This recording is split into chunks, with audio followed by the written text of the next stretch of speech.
Magandang araw mga minamahal kong mag-aaral, kamusta kayo? Ako si Binibining Princess Julian Javier. Ngayon ay tatalakayin natin ang iba't ibang uri ng kasarian at ang konsepto nito. Isang napakagandang araw sa inyo mga minamahal kong mag-aaral, pero bago natin simulan ang lahat, ay nais ko muna kayong tumayo para sa isang panalangin. Sa ngalan ng Ama, ng Anak, ng Espiritu Santo. Amen. Maraming salamat, maaari nang maupo ang lahat. Pero bago natin tatalakayin ang ating panibagong klase o aralin ngayon, ay nais ko muna kayong bumalik tanaw kayo sa nakaraan. Batay sa natalakay natin sa nakaraang leksyon, ano ang pinagkaiba ng gender at sex? Yes, Jaira, magaling! Ang gender ay tumutukoy sa mga panlipunan, gampanin, kilos at gawain na itinakda ng lipunan para sa babae at lalaki. Ang sex naman ay tumutukoy sa kasarian kung lalaki o babae.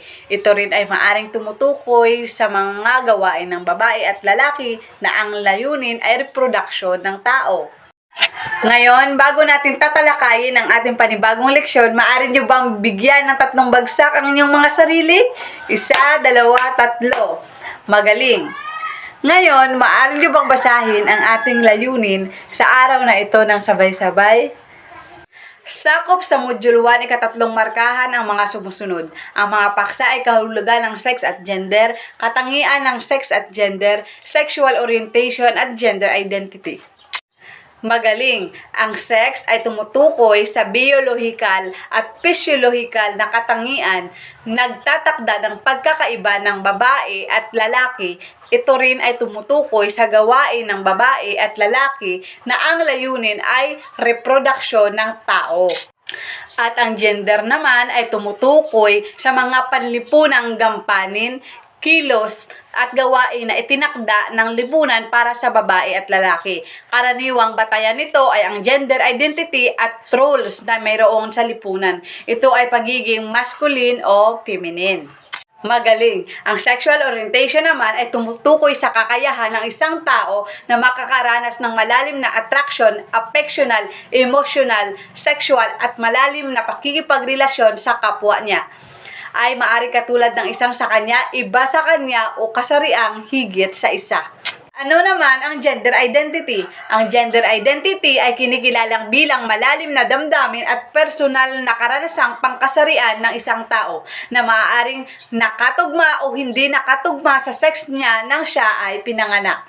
Okay class, may alam ba kayo na halimbawa ng iba't ibang uri ng kasarian? Okay, Jaira, very good. Gay or bakla ay ang mga lalaking nakakaramdam ng attraction sa kanilang kapwa lalaki. May ilang bakla ang nagdadamit at kumikilos na parang babae. Tinatawag ito sa iba't ibang bahagi ng Pilipinas na bakla, beke, or bayot. Okay, very good. Bisexual or ito ang mga taong nakakaramdam ng attraction sa dalawang kasarian. Okay, ano pa? Oh, very good. Transsexual. Ang transsexual ay ang mga taong ang gender identity ay direktang salungat sa kanilang sex assignment noong sila ay pinanganak. Marami pero hindi lahat ng mga taong transsexual ay binabago ang kanilang physical appearance or ang mga ng gender expression. Ang iba naman ay ginagamit ang HRT or binabago ang hormones sa katawan sa pamamagitan ng operasyon sa iba't ibang parte ng katawan at ginagawa itong transition. Okay, madali nyo bang naintindihan ang kahulugan at konsepto ng kasarian? Kung ganon, may inahanda ako ditong activity para sa inyo.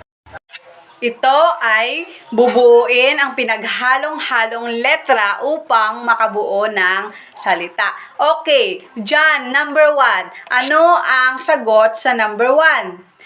Tama. Okay, number 2. Ito ay tao. Number 3. Chan. Ito ay gender. Tama, magaling. Number 4. Kim. Yes, tama. Ito ay sex. Number 5, cow. Jaira, number 5.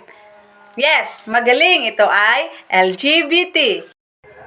Okay, ngayon naman ay mag-uugnay tayo ng halimbawa. Maipapakita akong larawan sa inyo at tukulin nyo kung anong uri ng gender at sex ang mga taong ipapakita ko. Number 1. Very good. Siya ay si Marian Rivera at siya ay isang babae. Number 2. Okay, very good. Siya ay ang dating Pangulong Duterte at siya ay lalaki. Tama, magaling. Number 3. Siya ay ito ay sikat sa telebisyon. Siya ay si Vice Ganda. Siya ay isang gay or bakla. Last one. Siya ay sikat na singer at siya ay isang lesbian. Siya ay si Aisa Sigera. Okay, ngayon ay sasagot na tayo ng ating evaluasyon. Kumuha kayo ng isang lapat na papel at pagkatapos ay ipasa nyo sa unahan. Alright, tapos na ba ang lahat? Kung gayon ay magbibigay na ako ng inyong takdang aralin. Para sa inyong takdang aralin ay gumawa kayo ng isang refleksyon na nagpapakita ng importansya patungkol sa gender at sex. At ngayon, dyan na nagtatapos ang ating talakayan. Maari na kayong tumayo para sa ating patapos na panalangin. Sa ngalan ng Ama, ng Anak, ng Espiritu Santo. Okay, goodbye class. Maraming salamat.